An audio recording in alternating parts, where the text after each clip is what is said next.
Hello everyone, hope you all are fine. One thing I want to say today, that I have seen that most of the students are not watching the video properly. So this is my humble request, please watch all the video properly and complete your homeworks, because you can see that day by day your course continuously it is increasing. So please watch all the video properly, and in the meantime you can do whatever you want, that you can play video game or you can play ludo, carom board, chess, etc. Clear? Okay. So now in this lecture we will start with the digestion in human being. In the previous lecture we have discussed till the digestion in hydra, and also we have seen the digestion in amoeba. दो चीजें हम लोगों ने देख रखी है, digestion in amoeba and digestion in hydra. Now in this lecture we will deal with the digestion in human being. Clear?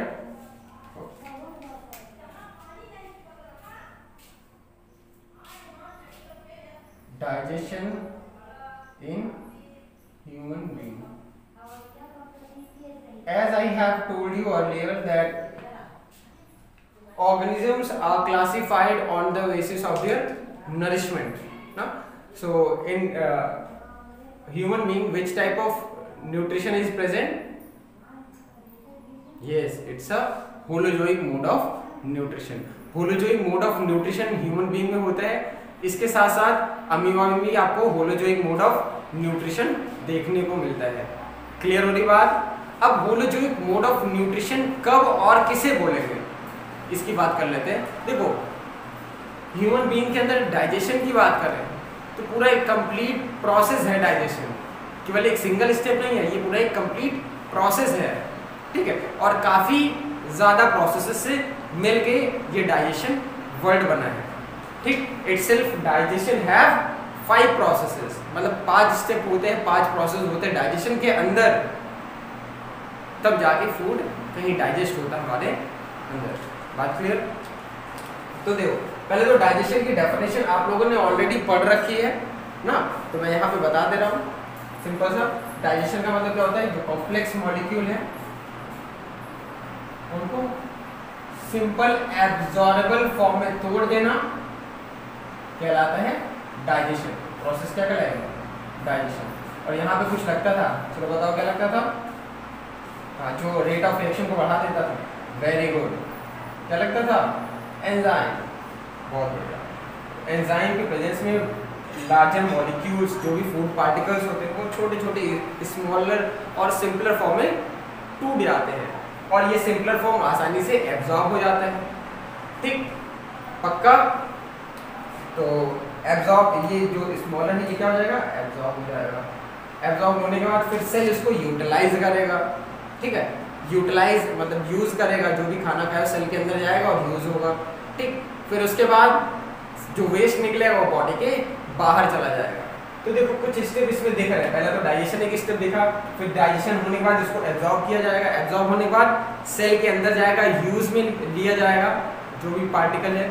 उसके बाद जो वेस्ट निकलेगा उसको बॉडी से बाहर भेज दिया जाएगा. तो आपको यहाँ पे कितने स्टेप दिख रहे हैं? डाइजेशन यानी प्रोसेस दिख रही है, दूसरा एब्जॉर्प्शन, तीसरा अभी देखेंगे एसिमिलेशन कहलाएगा, फिर उसके बाद होता है इजेशन. ठीक, तो अभी शायद कुछ लोगों को कम बात समझ में आ रही है, अभी जब लिखूंगा तो अच्छे समझ में आएगी. ठीक, तो ये इतनी बात समझ में तो आती है आपको डाइजेशन वाला. चलो अब देखते हैं जो डाइजेशन है, इटसेल्फ इट हैव 5 प्रोसेसेस. कौन कौन से प्रोसेस हैं, या फिर बोले steps involved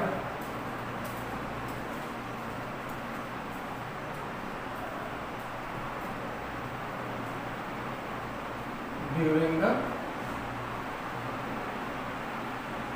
processing of food, या फिर बोले प्रोसेसिंग मतलब जो भी फूड है उसका प्रोसेस किया जाएगा ना, उसकी प्रोसेसिंग होगी हाँ हमारे अंदर. तो कितने स्टेप इन्वॉल्व है? 5. देखो, पहला स्टेप होता है इंजेशन. पहला होता है इंजेक्शन. इंजेशन सिंपल सा मतलब है फूड को अंदर लेना, ठीक है। हाँ, तो ingestion is a process by which an organism takes the food and put it into its buccal cavity. ये जो माउथ है, ठीक है, इसको हम क्या बोलते हैं, बक्कल कैविटी के नाम से भी जानते हैं। तो ऐसी प्रोसेस जिसके द्वारा कोई ऑर्गेनिज्म फूड को अपने बक्कल कैविटी में रखता है उसे क्या बोलते हैं, इंजेशन, ठीक है।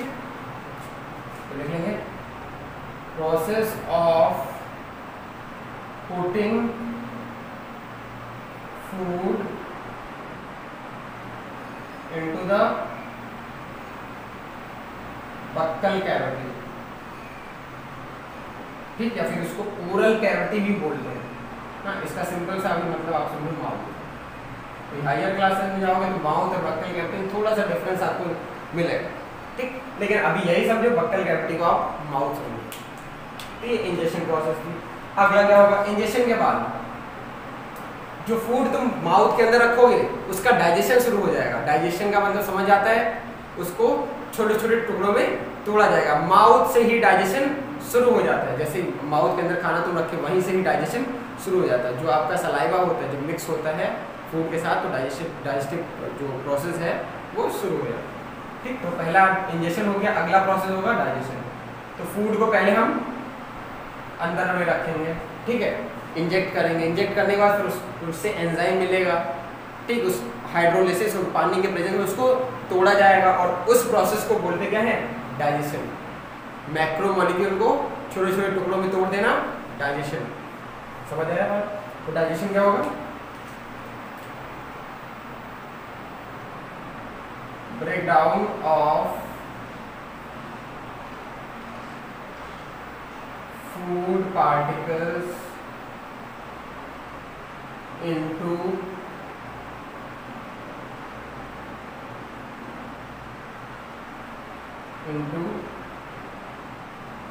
simple and absorbable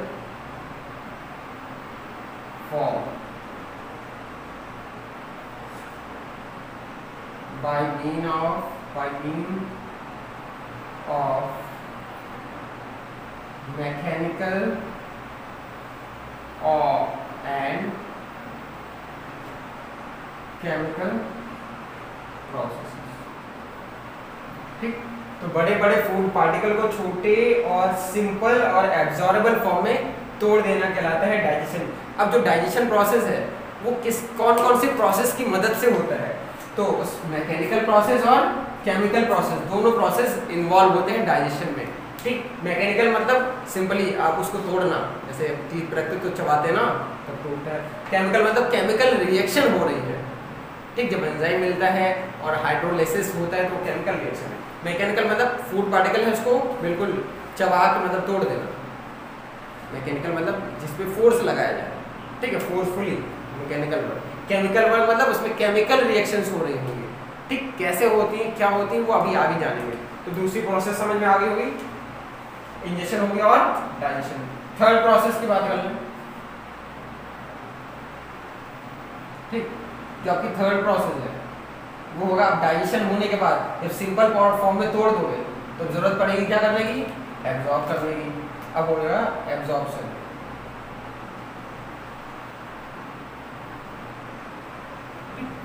अब देखो, जो भी डाइजेस्ट हुआ फूड है वो अब एब्जॉर्ब होगा, और मेनली एब्जॉर्प्शन जो होता है, ज़्यादातर एब्जॉर्प्शन जो होता है वो होता है स्मॉल इंटेस्टाइन में, ठीक है। तो एब्जॉर्प्शन होगा। अब क्या होगा, एब्जॉर्प्शन क्या है, process by which food is absorb in the different parts of the digestive system, ठीक है। मेनली कहाँ एब्जॉर्प्शन होता है, स्मॉल इंटेस्टाइन। और एब्जॉर्प्शन तो पूरे होल मतलब डाइजेस्टिव सिस्टम में होता है, लेकिन मेनली कहाँ होता है, स्मॉल इंटेस्टाइन। तो स्मॉल इंटेस्टाइन का ही लिख देते हैं, लिख लेंगे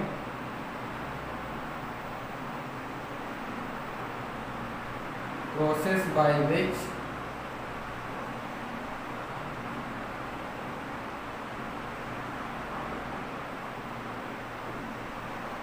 digested food is absorbed in the digestive tract। देखो ये तो समझ में आ गया, ऐसा प्रोसेस जिसके द्वारा डाइजेस्टेड फूड को एब्जॉर्ब किया जाता है। कहाँ पे एब्जॉर्ब किया जाता है? Digestive tract. ट्रैक्ट मतलब ऐसा समझो रास्ता, ठीक, पाथवे। तो डाइजेस्टिव मतलब जो डाइजेस्टिव सिस्टम का पाथवे है उसमें फूड का क्या होता है? डाइजेस्टेड फूड का एब्जॉर्प्शन होता है, तो उस फूड को एब्जॉर्ब किया जाता है, ठीक। और अगला पॉइंट लिख लेना, ब्रैकेट में क्या मेनली कहाँ एब्जॉर्प्शन होता है? Mainly food is absorbed inside the small intestine, मतलब इंटेस्टाइन की स्मॉल इंटेस्टाइन, छोटी आंत के अंदर ही ज्यादातर फूड का एब्जॉर्प्शन होता है, ठीक, पक्का। ये तीसरी प्रोसेस होगी एब्जॉर्प्शन। अब एब्जॉर्ब करने के बाद स्मॉल इंटेस्टाइन से एब्जॉर्ब होगा और ब्लड के अंदर जाएगा।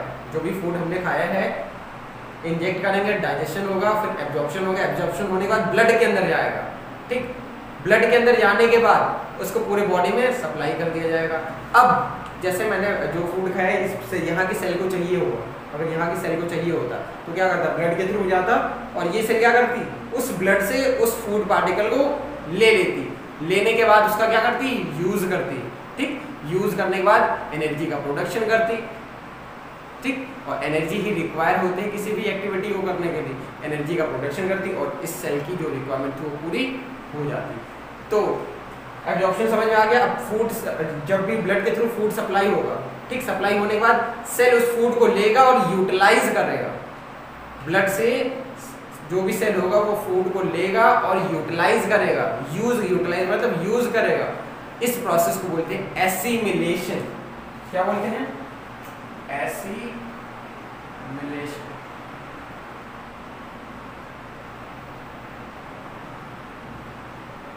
ठीक। तो एसिमिलेशन क्या प्रोसेस है? ऐसा प्रोसेस जिसके द्वारा जो फूड पार्टिकल है वो सेल क्या करता है? टेकअप करता है और यूटिलाइज करता है। उस प्रोसेस को क्या बोलते हैं? एसिमिलेशन। लिख लेंगे,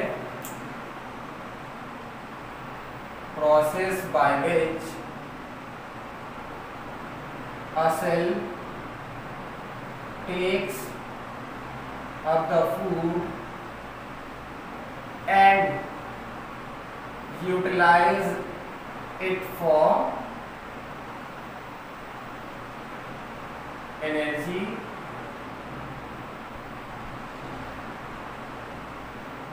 and growth। तो अब फूड जब ब्लड के थ्रू सप्लाई हो रहा होगा, ठीक है, ट्रांसपोर्ट हो रहा होगा, तो जिस सेल को रिक्वायरमेंट होगी कि मुझे ये फूड की रिक्वायरमेंट है, वो सेल आराम से उसको ले लेगा। लेने के बाद उसको यूज में लेगा, ठीक, पक्का। और फूड को लेना और यूज करना प्रोसेस कहलाता है एसिमिलेशन। एसिमिलेशन। और एसिमिलेट मतलब क्या होता है? एसिमिलेट मतलब इकट्ठा करके यूज करना, मतलब इकट्ठा करना। एसिमिलेट मतलब क्या होता है? सबको एक साथ इकट्ठा कर लेना, ठीक है। तो फूड लेगा सेल, फूड अपने अंदर लेगा और यूज में लाएगा, ठीक। वही मतलब फूड लेगा तो इकट्ठा ही कर रहा है ना, ताकि यूज में आगे चल के वो एनर्जी और ग्रोथ का मतलब जो भी रिक्वायरमेंट है वो फुलफिल कर सके, ठीक। अब फिफ्थ प्रोसेस आता है, जो भी एसिमिलेशन होगा उसके बाद कुछ ना कुछ वेस्ट निकलता है, ठीक।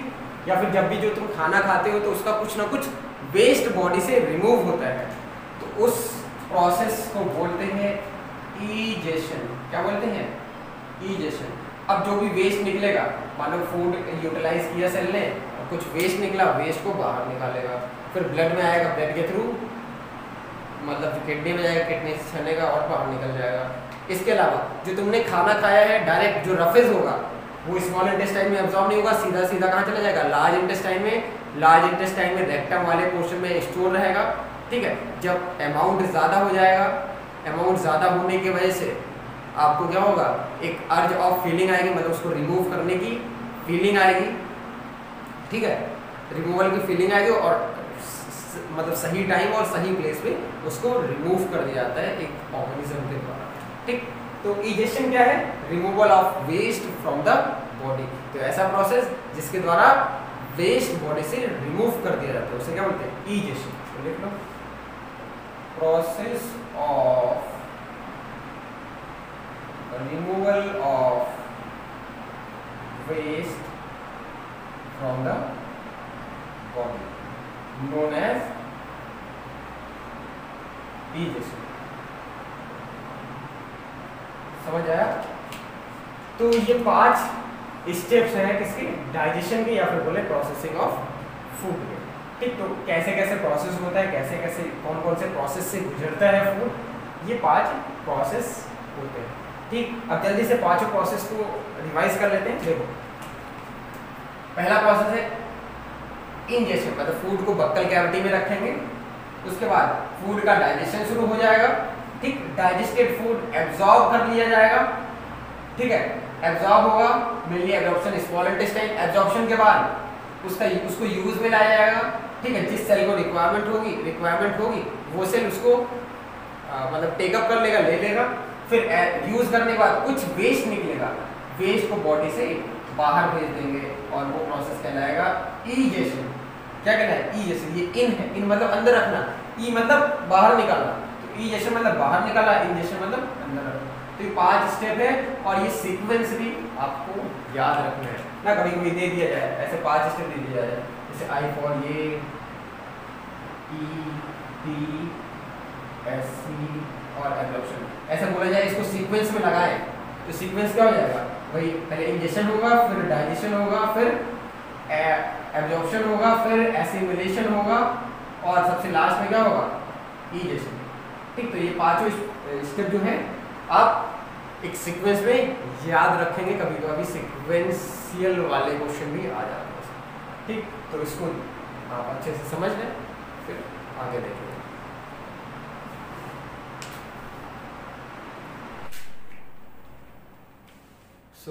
अब हम लोग देखेंगे क्या? Digestive system. ठीक। देखो, सिस्टम का मतलब समझ आता है आपको? सिस्टम एक्चुअली है क्या? देखो, कोई भी सिस्टम हो, डाइजेस्टिव सिस्टम, रेस्पिरेटरी सिस्टम, तो सिस्टम कहीं पे लगाओ तो समझ जाओ कई सारे ऑर्गन एक साथ वर्क कर रहे हैं, कई सारे ऑर्गन एक साथ वर्क कर रहे हैं, उसी को सिस्टम बोलेंगे। ठीक। जैसे समझ लेते हैं, देखो कोई भी एक ह्यूमन होगा तो पहले एक सेल आएगी उसकी। ठीक है, फिर कई सारे सेल्स मिलेंगे तो कहलाते हैं टिश्यू। ठीक। जब कई सारे तरीके के टिश्यू मिलते हैं तो बनाते हैं ऑर्गन। और जब कई सारे ऑर्गन एक कोऑर्डिनेटेड मैनर में, ठीक है, और इंटीग्रेटेड मैनर में, कोऑर्डिनेटेड मतलब कोऑर्डिनेशन में जब उनकी जरूरत पड़ेगी तो उनकी मतलब उनके साथ साथ वो भी हेल्प करेंगे। ठीक। तो एक कोऑर्डिनेटेड और इंटीग्रेटेड मैनर में, ठीक है, जब कई सारे ऑर्गन एक साथ वर्क करने लगते हैं तो उसको बोलते हैं ऑर्गन सिस्टम, उसको बोलते हैं ऑर्गन सिस्टम।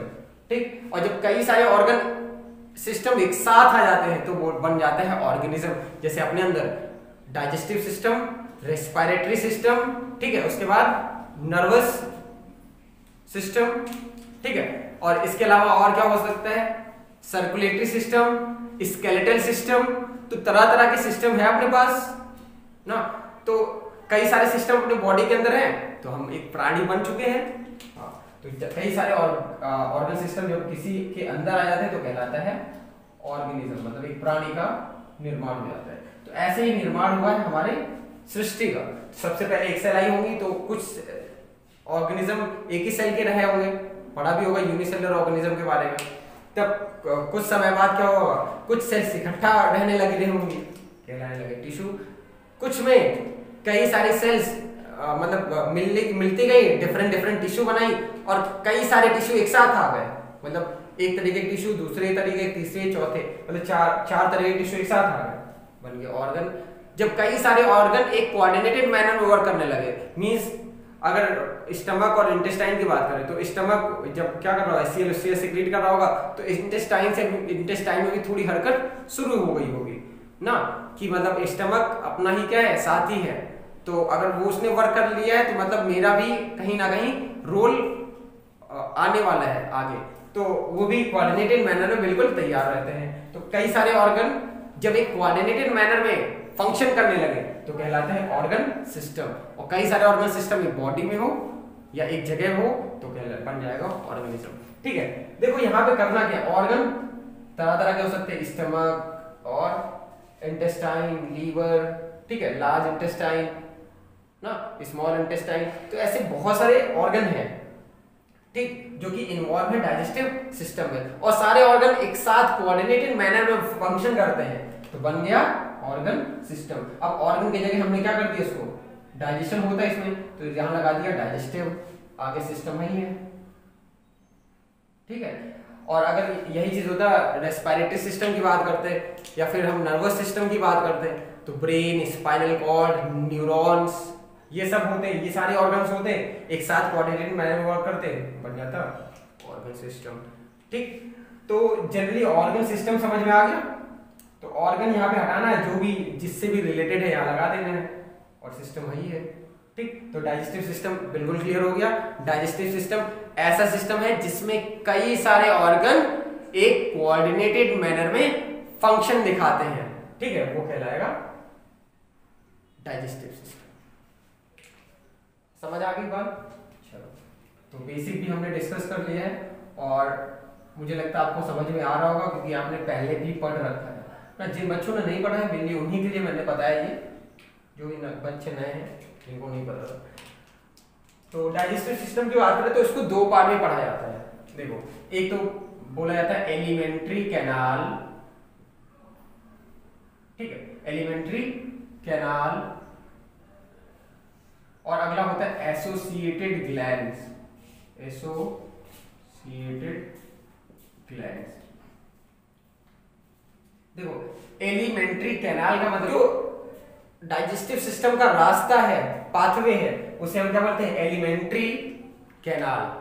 ठीक, एसोसिएटेड ग्लैंड्स, अब पूरे एलिमेंट्री कैनाल में हर जगह आपको ग्लैंड्स दिखेंगे।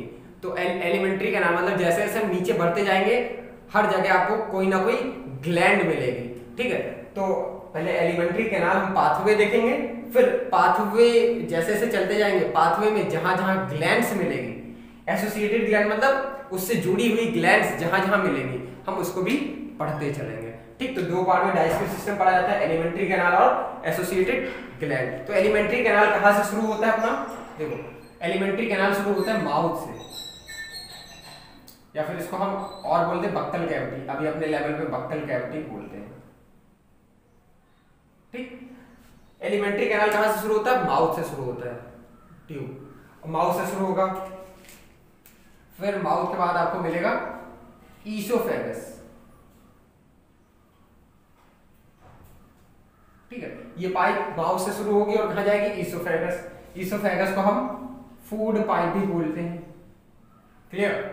अब आगे जाएगा, ईसोफेगस से फूड जाएगा स्टमक में, ये पूरा पाथवे है। कैनाल मतलब क्या होता है, पाथवे। जैसे सुइज कैनाल सबसे बड़ा कैनाल है ना, पढ़ रखा होगा, जो कि दो किसको जोड़ता है, रिवर्स को। पता नहीं पता है, नहीं पता है तो उसको सर्च कर लीजिएगा ना। चलिए, स्टमक, स्टमक के आगे अगर पता है तो कमेंट बॉक्स में कमेंट कर दीजिएगा। चलिए, थोड़ा फॉर्मेलिटी कर देते हैं। स्टमक, आप इधर आओ, तो माउथ समझ में आ गया, ईसोफेगस, फिर स्टमक में आएगा। स्टमक से फूड आता है इंटेस्टाइन में, सबसे पहले आता है स्मॉल इंटेस्टाइन में, फिर स्मॉल इंटेस्टाइन से फूड मूव करता है लार्ज इंटेस्टाइन में। ठीक, तो ये पूरा पाथवे है, पूरा कैनाल है किसका, डाइजेस्टिव सिस्टम का। और इस पूरे कैनाल को पाथवे बोलते हैं एलिमेंट्री कैनाल। क्या बोलते हैं, एलिमेंट्री कैनाल, ठीक है। तो मतलब ये बहुत जरूरी पाथवे है, इसलिए इसका नाम क्या है, एलिमेंट्री कैनाल। क्लियर होगी बात? अब स्टेप वाइज पढ़ेंगे, सबसे पहले माउथ, फिर ईसोफेगस देखेंगे, स्टमक देखेंगे, स्मॉल इंटेस्टाइन, फिर लार्ज इंटेस्टाइन, फिर आगे भी होता है, ये रन करता है। लार्ज इंटेस्टाइन से मिलता है एनस, क्या मिलेगा, एनस, ठीक है। और इसी एनस के थ्रू जो भी एक्सक्रीटा होता है उसको हम एक्सक्रीट आउट कर देते हैं, क्लियर, जो ओपनिंग जिससे बॉडी का वेस्ट निकाला जाता है। तो ये पूरा एलिमेंट्री कैनाल माउथ से शुरू हुआ, एनस तक होता है। तो पूछा जाए एलिमेंट्री कैनाल कहां से कहां तक एक्सटेंड करती है, तो बोलोगे alimentary canal extend from mouth to the anus, मतलब माउथ से लेके एनस तक एक्सटेंड करती है अपनी एलिमेंट्री कैनाल। क्लियर? और एसोसिएटेड ग्लैंड्स जब हम स्टेप वाइज पढ़ेंगे तो हम एसोसिएटेड ग्लैंड जहाँ पे जो भी होंगे उसको हम देखते चलेंगे, लेकिन कुछ नाम हम एक सीक्वेंस में लिख लेते हैं, उसी सीक्वेंस में हम पढ़ भी लेंगे क्योंकि लिखा है तो लिख लेते हैं। तो सबसे पहले आपको पहली ग्लैंड मिलेगी सलाइवरी ग्लैंड। सबसे पहले जब माउथ में आप पढ़ोगे तो इसमें पढ़ना है हमें सलाइवरी ग्लैंड, ऐसी ग्लैंड जो सलाइवा निकालती है, जो सलाइवा निकालती है, जो थूक निकलना ना, हाँ वो सलाइवा कहलाता है, सलाइवरी ग्लैंड। ठीक है, आगे जाओगे, स्टमक खुद ग्लैंड है तो उसको बोलते हैं गैस्ट्रिक ग्लैंड। क्या बोलते हैं? Gastric gland. तो हमें गैस्ट्रिक ग्लैंड के बारे में पढ़ना है। गैस्ट्रिक वर्ड हम किसके लिए यूज करते हैं? स्टमक के लिए। ठीक है, स्टमक के लिए कौन सा यूज करते हैं? Gastric word. तो गैस्ट्रिक ग्लैंड। आगे जाओगे तो सबसे पहले आप पढ़ोगे लीवर। लीवर भी एक तरीके क्या है? ग्लैंड है। ठीक है, इसके अलावा पैनक्रियाज,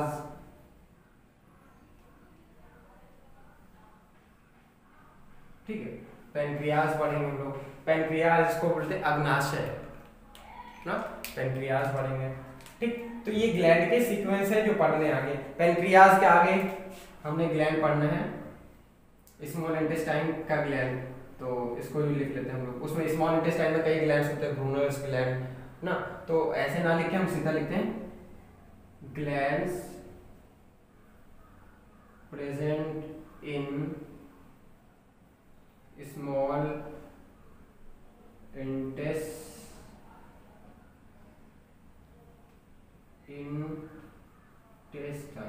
तो जो इंटेस्टाइन में ग्लैंड है उसको हम देखेंगे। ठीक है, तो जब वहां पढ़ेंगे तो बताऊंगा कौन कौन से ग्लैंड कैसे कैसे होते हैं। तो चलो नाम याद करो। माउथ में कौन सा ग्लैंड मिलेगा? Salivary gland. स्टमक में गैस्ट्रिक ग्लैंड। जब स्टमक से आगे बढ़ते जाएंगे तो लीवर और पैनक्रियाज का भी थोड़ा रोल होता है, तो लीवर और पैनक्रियाज भी क्या है? ग्लैंड है। उसके बाद सबसे लास्ट में स्मॉल इंटेस्टाइन के ग्लैंड्स मिलेंगे।